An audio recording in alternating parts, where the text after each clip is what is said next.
اب آتے ہیں جو بارہا ایک سوال کیا جاتا ہے کہ جناب کیسے علی امین گنڈاپور صاحب یہاں سے چلے گئے. سوال یہ نہیں بنتا، سوال یہ بنتا ہے کہ علی امین گنڈاپور یہاں پہنچا کیسے، نمبر 1 سوال.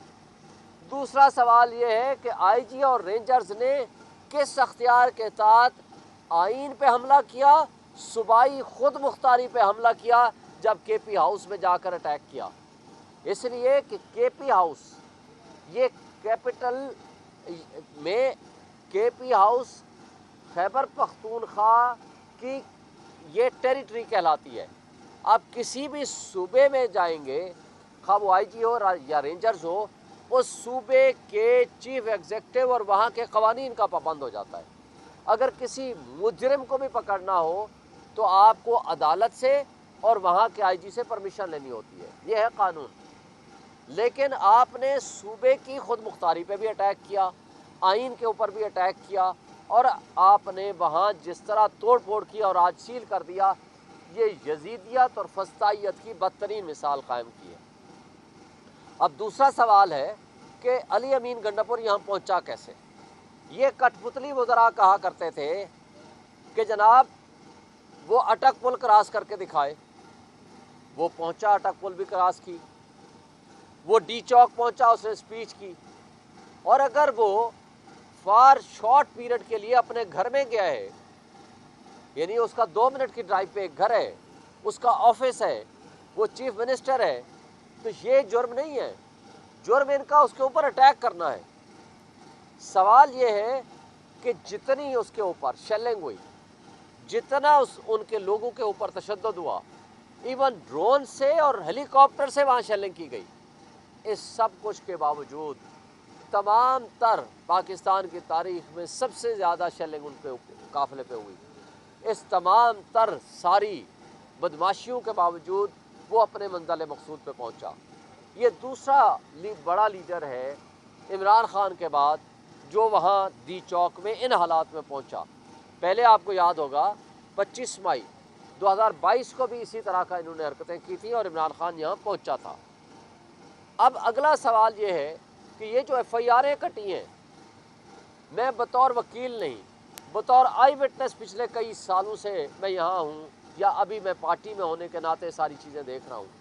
اس وقت یہ ایف آئی آر ہوں یا جو پی ٹی آئی کے خلاف ایف آئی آریں کٹ رہی ہیں، میں آپ سارے دوستوں کو، میں خود ساری ایف آئی آریں دیکھی ہیں جو موسٹلی میرے تک پہنچی ہیں، میں خدا کی قسم اٹھا کے کہتا ہوں کہ ساری یہ جھوٹی ایف آئی آریں. میں آئی جی کو اور ان کٹ پتلیوں کو کہتا ہوں آئیں میرے ساتھ، آئیں حلف دیں کہ یہ ایف آئی آریں اصلی ہیں.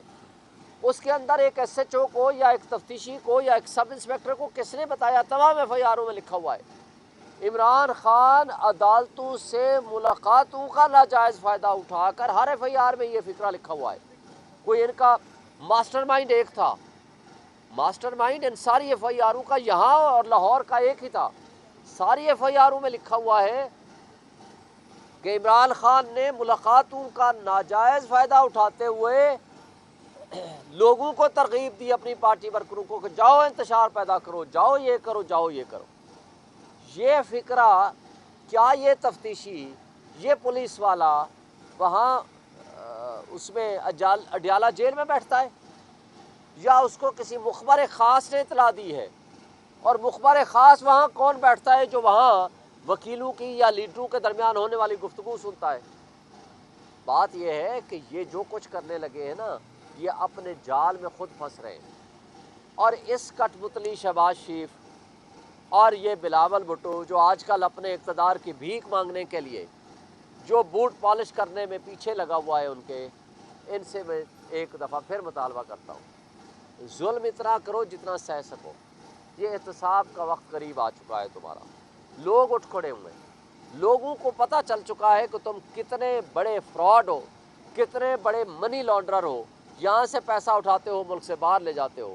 تم معاشی دہشت گرد تو تھے ہی تھے، اب اس کے بعد تم سیاسی دہشت گرد بھی بن گئے ہو، اور اس کے بعد تم جمہوری دہشت گرد بھی بن گئے ہو، اور اس کے علاوہ اب تم آئینی دہشت گرد بھی بننے جا رہے ہو، کیونکہ آئین کے اوپر حملہ آور ہونے جا رہے ہو.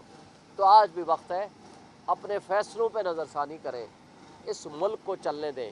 اس ملک کی یوتھ 60% سے زیادہ ہماری یوتھ ہے، سب سے زیادہ لوگ اس سال ملک چھوڑ کے باہر نکلے ہیں۔ یہ برین ڈرین ہو رہا ہے، لوگ پیسہ لے کے یہاں سے بھاگ رہے ہیں۔ یہ ملک کا مستقبل نہیں ہوا کرتا۔ میں پوری قوم سے آخری بات کہتا ہوں، یہ لوگ تو شاید ہیلی کاپٹرز اٹھا کے باہر ملک سے باہر بھاگ جائیں، میں نے آپ نے یہاں رہنا ہے۔ اور واحد لیڈر ہے عمران خان، جو ڈیلر نہیں ہے، اس کا مرنا جینا اس ملک اور قوم کے ساتھ ہے۔ آپ اٹھ کھڑے ہوں اپنے حقوق کے لیے، اپنے بچوں کے مستقبل کے لیے۔